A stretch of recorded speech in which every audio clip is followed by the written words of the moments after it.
film opens with an establishing long shot.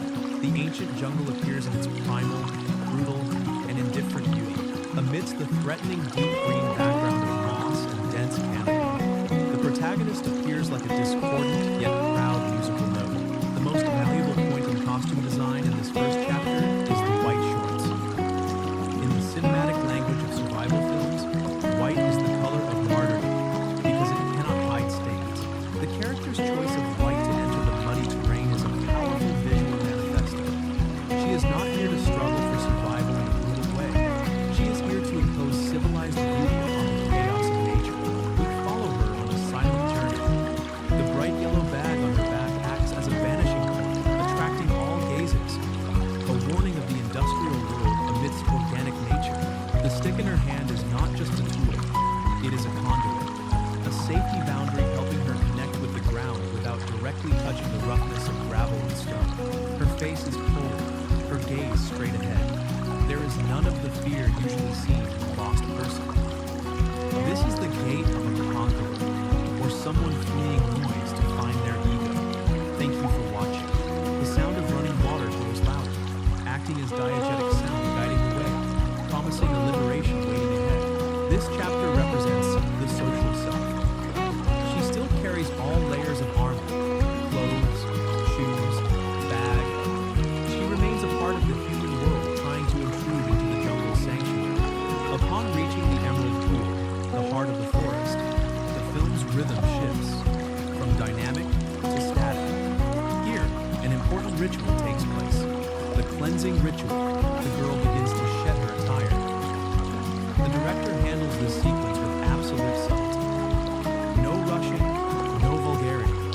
Layers of fabric fall like the burdens of urban life being removed. When the outer layer vanishes, a leopard print bikini is revealed. This is a genius detail in visual scripting. Why leopard? Amidst the old jungle, she wants to become a creature of nature, a seductive and dangerous predator. Even though in reality, she is a fragile being. That pattern is the human desire to integrate into the wild. The moment she steps into the water is a highly cinematic sequence. The contact between warm skin and cold water creates a clear physical reaction on the character's body. She shivers slightly, inhaling deeply. It is the painful yet pleasurable intersection between the artificial and the natural. She splashes water on her shoulders, her hair, breaking the mirror surface of the lake, declaring ownership in this space.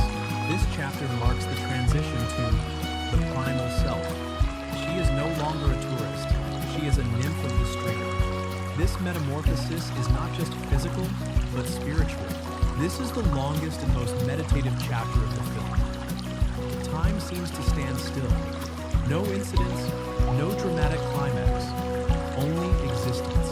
The girl soaks in the water, her golden braided hair floating like a ribbon of silk. This image recalls the famous painting Ophelia, but instead of tragedy, it bears the color of hedonism. She looks up at the sky through the canopy, seeking light.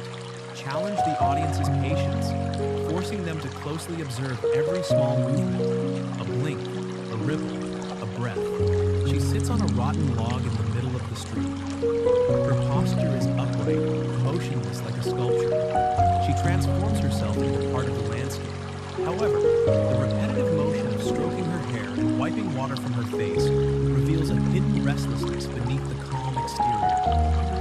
Is the loneliness of the deep forest beginning to invade her mind? Is she enjoying freedom or fearing emptiness?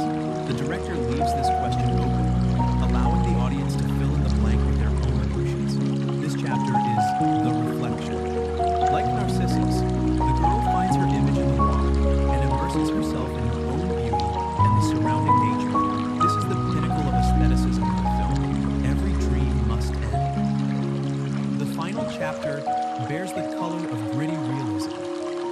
The girl leaves the water, stepping onto the bank. She puts the tank top back on while it is still soaking wet. This action defies common logic, taking dry clothes from her bag, but is entirely logical in terms of cinematic emotion. She wants to carry the cold, the wetness of the stream with her.